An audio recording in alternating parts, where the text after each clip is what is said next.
स्वागत है आपका एक बार फिर से कहानियों के सफरनामे में।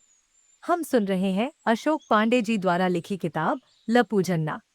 अगर आपने पिछले भाग नहीं सुना तो पहले जरूर सुनिए। सब्सक्राइब कीजिए कहानियों के सफरनामे को ताकि आप कोई भी भाग मिस न करें। तो चलिए सफर को आगे बढ़ाते हैं और सुनते हैं लपू जन्ना का अगला किस्सा। लपू जन्ना भाग 27। देने वाले श्री भगवान। हफ्ते के एक नियत दिन खताड़ी और उसके आसपास के मोहल्लों में भीख मांगने आने वाला एक बूढ़ा अपनी बेहद सड़ियल और भर्राई हुई आवाज में इतनी अधिक बार देने वाले श्री भगवान, देने वाले श्री भगवान गाता हुआ बोर किया करता था कि उसका जाप सुनते ही लोग आटा चावल इत्यादि के कटोरे लेकर अपने घरों से बाहर निकल आते ताकि वह जल्दी दफा हो और कानों की खाल न उतार सके। लोगों की दयालुता को स्वीकारने और किसी प्रकार का आशीर्वचन इत्यादि देने में बूढ़ा विश्वास नहीं करता था। वह उसी असंप्रक्त शैली में देने वाले श्री भगवान, देने वाले श्री भगवान करता आगे बढ़ता जाता। उसके जल्दी मर जाने का मूक आशीर्वचन देते हुए नागरजन अपने किवाड़ बंद कर लिया करते। लफत्तू को यह बूढ़ा बहुत पसंद था और उसके खताड़ी पार करते ही भागकर उसके पास जाता और ठिठोली करता, क्यों कबल कलने चल लिया। बूढ़ा एक दो बार उसकी बात सुनता लेकिन फिर उसका पारा चढ़ जाता। वह जमीन पर पड़े ढेले से लफत्तू की मुंडी को निशाना बनाने की असफल कोशिश करता। तब तक बियो ओई कहता लफत्तू अपने सुरक्षित इलाके में प्रवेश कर चुका होता।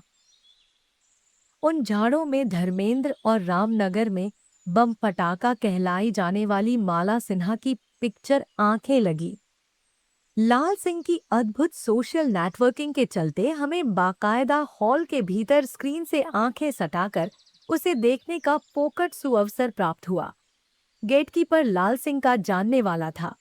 वही हमें एक गुप्त द्वार से भीतर ले गया और थर्ड क्लास की सबसे आगे वाली पांत में बिठाकर नड़ी हो गया। बिना टिकट पिक्चर देखने का आनंद द्विगुणित हो गया जब इंटरवल में लाल सिंह खुद कोकोला और मूंगफली लेकर आ पहुंचा। इंटरवल के बाद उसने हमारे बगल वाली खाली सीट पर बैठकर अंत तक पिक्चर देखी। पिक्चर बढ़िया चल रही थी।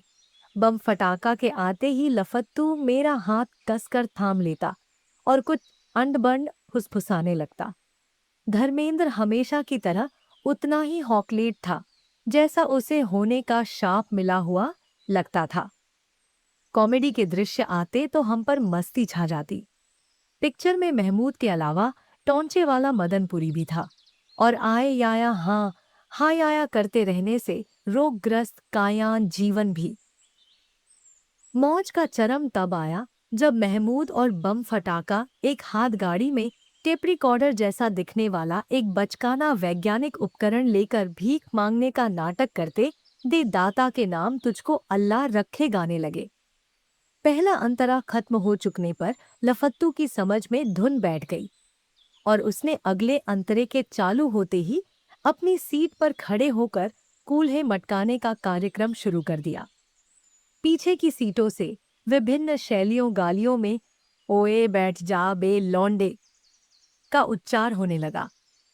लाल सिंह ने डपटकर लफत्तू को सीट पर बिठाया लेकिन उसके बाद पिक्चर में मन लगना मुश्किल था। लफत्तू ने मुझे चिकोटियां काटते हुए बेवजह हंसना जारी रखा। पिक्चर जैसे तैसे निबटी। लाल सिंह ने हमसे जल्दी जल्दी फूट लेने को कहा ताकि कोई परिचित हमें वहां देख घरों में चुगली न कर बैठे। हिमालय टॉकीज से बाहर निकलकर हम सीधे घर न जाकर बम्बा घेर की राह लग लिए। मेरे पूछने पर लफत्तू ने बस आंख भर मारी और दे दाता के नाम का जाप जारी रखा। 10 मिनट में हम जगुआ पोंग के घर के बाहर थे। निर्धन जगुआ इस मायने में हमसे ज्यादा अमीर था कि उसके पास बैरिंग गाड़ी थी।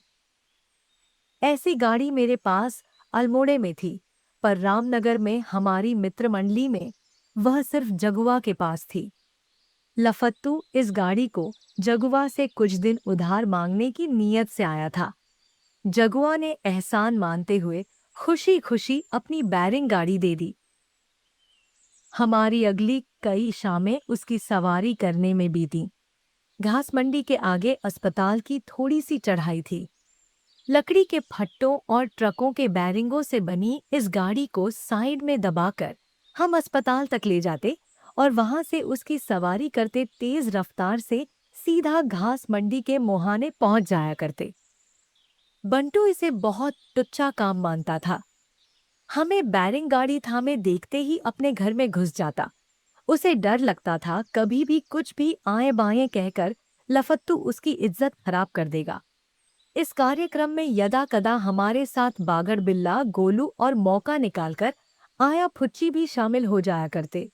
जगुआ ने हमें बैरिंग गाड़ी की तकनीकी जटिलताएं सिखा दी थीं कि कैसे ज्यादा स्पीड में गाड़ी के आते ही फट्टों के प्लेटफॉर्म के आगे बने एक छेद से छोटी सी लकड़ी को घुसाकर उसे सड़क पर छुआ देने से रफ्तार कम की जा सकती है। मैं गाड़ी थामे अस्पताल की चढ़ाई चढ़ रहा था, जबकि लफत्तू घास मंडी पर अभी अभी मौज काटकर मेरे सवारी करते हुए आने का इंतजार कर रहा था।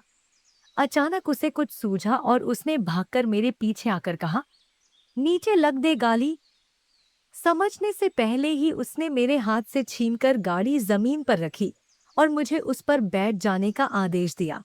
सकुचाता सा मैं उस पर बैठा ही था कि उसने मुझे और गाड़ी को आगे को ठेलना शुरू किया। उस पर महमूद वाली मौज छा गई। वह गाने लगा, दे दे दे दे भगवान के नाम पे दे दे, इन तलनेत नल फकील आए हैं, तुझको लक्के लाम, तुझको अल्लाह लक्के, अल्लाह लक्के, अल्लाह लक्के। आसपास चल रहे लोगों में से कुछ ने अजीब सी दिलचस्पी से हमारी तरफ निगाहें डाली, जबकि कुछ ने हरामी लौंडे कहकर लफत्तू का उत्साहवर्धन और मेरा अपमानीकरण किया। जिस गति से मुझे खुद को ठेले जाने का एहसास हो रहा था, उससे जाहिर था मुदित लफत्तू नाच भी रहा था। कुछ आवारा बच्चे भी हमारे टोले में शामिल हो गए। सामने से लफत्तू के बड़े भाई के आते ही हमारा कार्यक्रम समाप्त हो गया। कार्यक्रम का अंत वैसा ही हुआ जैसा पहले होता आया था। लफत्तू की ठुकाई, मुझे उसके साथ न रहने की मनहूस सलाह और बैरिंग गाड़ी को उसके मालिक के पास तुरंत पहुंचाने का फरमान। लुटे पिटे से हम बैरिंग गाड़ी को थामे भवानीगंज पहुंचे ही थे कि बाजार वाली एक गली से देने वाले सिरी भगवान कहता हुआ लुच्चा भिखारी नमूदार हुआ। लफत्तू को क्या सूझी? उसने अपनी जेब से 10-20 पैसे निकालकर भिखारी से कहा कि वह उसे ये पैसे जब ही देगा जब वह बैरिंग गाड़ी में बैठकर हमारे साथ बम्बा घेर तक चलेगा। भिखारी ने आंखें मिचमिचाकर लफत्तू और मुझे पहचानने का प्रयास किया और कुछ देर सोचने के बाद पैसे थामकर अपनी पोटली समेत गाड़ी में बैठ गया। लफत्तू ने भिखारी को ठेलने का प्रयास किया, पर वह खासा भारी था सो मुझे भी लगना पड़ा। लफत्तू ने उसे सलाहें देना शुरू किया। कितने दिन एक ही बात कहता लेगा? बोल बहुत कलता है तू। ऐता कल मैं तुझे एक नया गाना सुनाता हूँ, इतको याद कर लेगा तो बहुत पैसे मिलेंगे। अभी अभी हुई सुताई को एकदम भूलकर उसने जोर जोर से अपना कार्यक्रम फिर से शुरू किया। तुझको लक्के लाम, तुझको अल्लाह लक्के। भवानीगंज के बढ़ई दुकानों से बाहर आकर इस दृश्य को देखकर ठठाकर हंसने लगे। लफत्तू का उत्साहवर्धन हुआ। उसकी आवाज में और जोश भर गया। अतीक बढ़ई हमें पहचान गया। बोला, काय तंग कर रहे हो बुढ़े को हरामियों? लफत्तू ने आंख मारकर उसके बड़े होने से डरे बिना कहा, थपका अपना अपना बिजनेस है बेटे। भिखारी काफी थक चुका था और जरा सी चढ़ाई आने पर गाड़ी के ठहरते ही अपनी पोटली समेत भाग खड़ा हुआ। हम जगुआ की गाड़ी लौटाकर वापस घर लौट रहे थे। रास्ते में अतीक बढ़ई ने हमें एक मोटी गाली देते हुए चेताया कि वह दुर्गा दत्त मां साहब से हमारी शिकायत करेगा कि हम कैसे एक बूढ़े भिखारी को परेशान कर रहे थे। लफत्तू ने निर्विकार भाव से जवाब दिया, अपना अपना बिदनेत है बेटे। हाथ आए किसी खजाने को मजबूरी में वापस लौटा आने का शौक हमारे बीच पसरा हुआ था। अचानक लफत्तू बोला, बेटे मौत आई? हाँ यार आई, लेकिन तेरा भैया बहुत हरामी है। हलामी है थाला मगल गब्बल छे ज्यादा नहीं। कहकर उसने जेब से 5 का मुड़ा तुड़ा नोट निकालकर दिखाया। कई दिनों बाद इतनी बड़ी रकम देखी थी तो मुझे गश जैसा आया। इस बार क्या बेचा तूने? मैंने जानबूझकर बेपरवाह बनने का नाटक करते हुए उससे पूछा। तो आज की कहानी यहीं तक। उम्मीद है आपको लप्पू झन्ना का ये हिस्सा पसंद आया होगा। अगर कहानी आपको पसंद आया तो लाइक जरूर कीजिएगा। कमेंट में बताइए कि लफत्तू का कौन सा पल आपको सबसे ज्यादा अच्छा लगा, और शेयर कीजिए अपने दोस्तों के साथ। अगर आप नए हैं तो सब्सक्राइब कीजिए कहानियों के सफरनामे को, ताकि अगले भाग सबसे पहले आप तक पहुंचे। फिर मिलते हैं अगली कड़ी में एक और नए किस्से के साथ। धन्यवाद। सुनते रहिए कहानियों का सफरनामा।